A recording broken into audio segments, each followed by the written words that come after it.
Okay, welcome. I'm gonna do a really personal video today because, if you've been following along, I was actually, at the beginning of this whole COVID thing, I was gonna try and help people be on their wellness game, on their top wellness game. I was so excited. I thought this was like an amazing opportunity. But it actually really got to me. And I had a ton of challenges. And I was so depleted by this surprise situation that even I had a really tough time with my own wellness. And I just felt like such, I don't know, like a fraud, or like I couldn't help people because I was having such a difficult time. And I didn't even understand why I was having such a difficult time. So now that I do understand, now that I've gotten through it, I thought, what better way to kind of give back, or finish that endeavor trying to help people with their wellness during this difficult time than to share my experience. So stay tuned. I'm gonna tell you about beating the COVID blues and how to have a fitness routine and have a wellness routine even through the toughest time.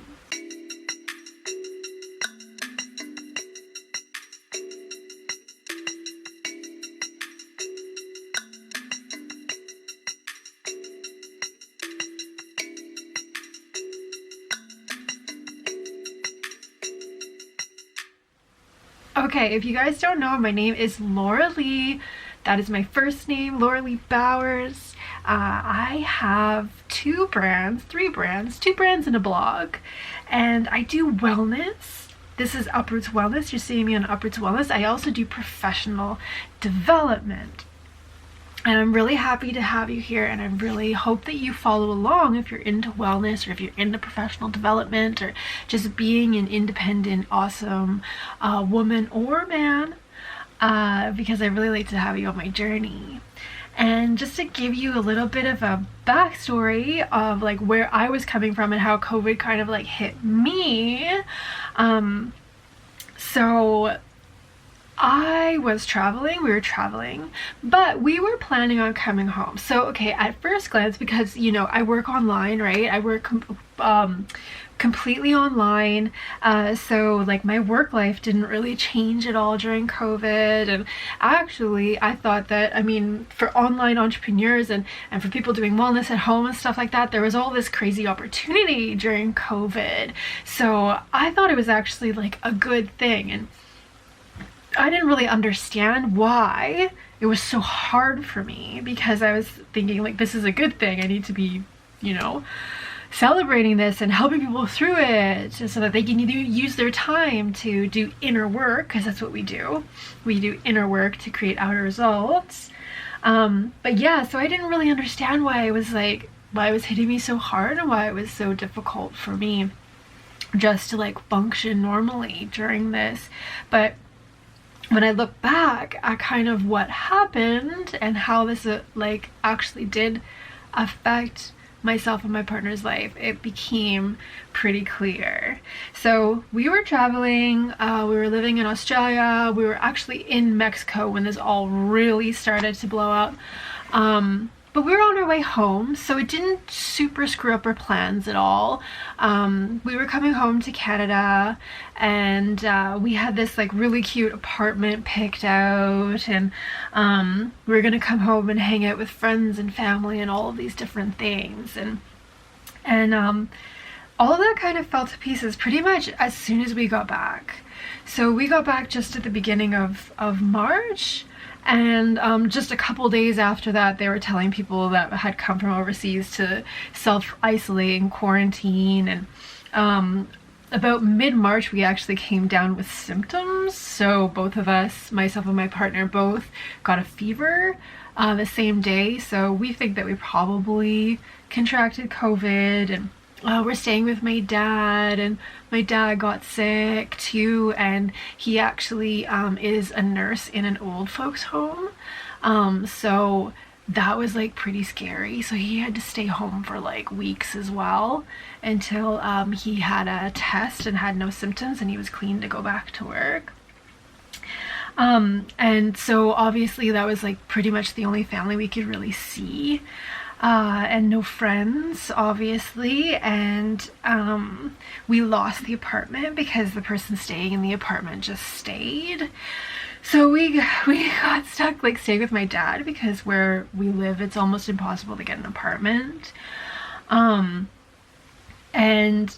a lot of the people in this community weren't, well, not really our community, but I don't know, just a lot of people weren't handling things very well, and there was like quite a lot of stressful sort of communications, I guess, for lack of a better word, like not within our, you know, our home, but within like the sort of within the greater community, you know.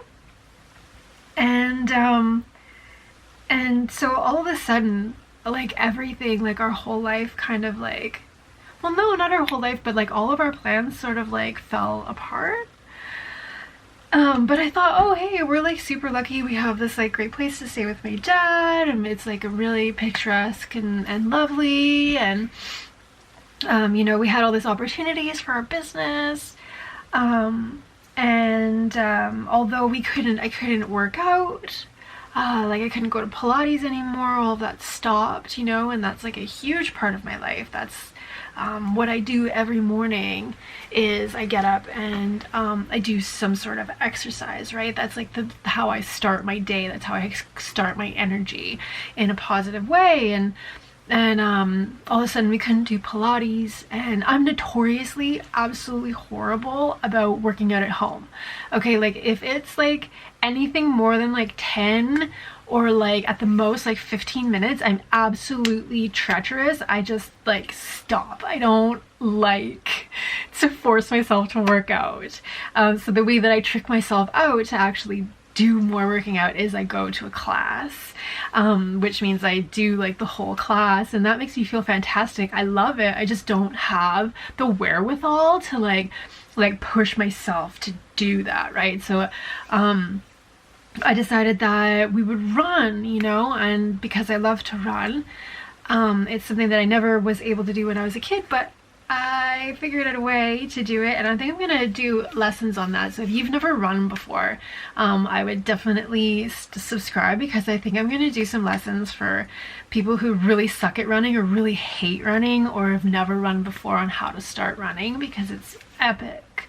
So we thought that we would trail run, and if I set myself a loop, then I can run for the whole loop. You know, I usually do about 6K, 5 or 6K. And if I set that loop, then I'll just keep going. I don't stop, you know, the way that I normally would after just a little bit of going. So that's how I trick myself out with running. But then like they closed the parks here. Like there was like, and it wasn't even for health reasons, like it wasn't science-based. It was like, it was for political reasons. Like they got pressure to do that, and so we had such a difficult time figuring out how to work out and what we were gonna do, and it just made me feel super lost and like really depressed.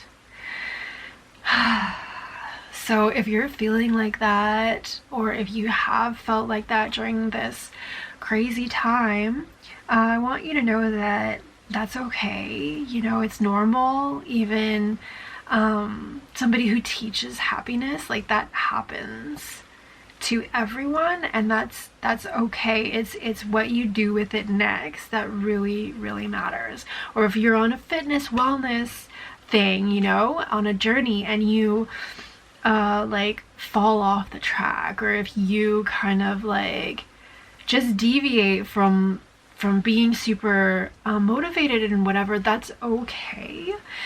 What really matters is what you do next. So what I did next was I took it really easy on myself.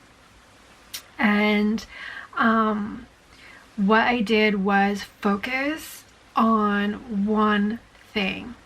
So I was reading this book. It's a really credible book called The One Thing, on how to achieve like exponential, like really incredible results. And this author, who is a very, very successful person, said that when he was trying to train people, when he was giving them, you know, lists of things, or asking them to give him lists of things that they wanted to accomplish, they were so disappointing because they couldn't accomplish these things. He'd have weekly check-ins and he was just so disappointed in them because they never seemed to accomplish very much. So he kept making the list shorter and shorter and shorter and shorter until he just got super fed up with trying to like motivate these people, that he's just said, okay, just give me one thing, just one thing, focus on one thing and just get that thing done. So then he saw that their efficacy was like exponentially greater. So this focusing on one thing became his new kind of mantra on how he went about being highly productive. So what I did was, instead of, I usually have like this long list of like habits that I want to do, right? You know, I want to do, you know, I want to drink 8 liters of water, and I want to work out in the morning, and I want to, you know, do like wash my face in the morning and in the evening, do my routine, and, you know, do eight hours of work and take meditation breaks, and, you know, just all this stuff, like all of this like long list of habits that I really want to do. So instead of doing that, I threw everything to the side and I focused on one thing. So for me, this one thing was working out. And so we found ways, we found places to run. We found one of my favorite teachers started teaching online, and because I'm so used to training with her in person, I was able to do the classes, the full classes, because I just let her tell me what to do. And I made that my only priority. So that was the one thing that I had to do in that day.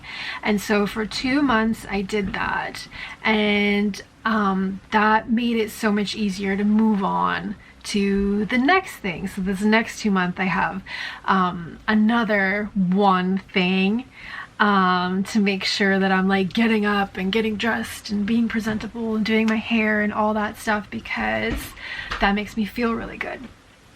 So the way that you find your one thing, according to The One Thing, is, I think it's Gary Keller wrote it. Anyways, I'm horrible with stuff like that.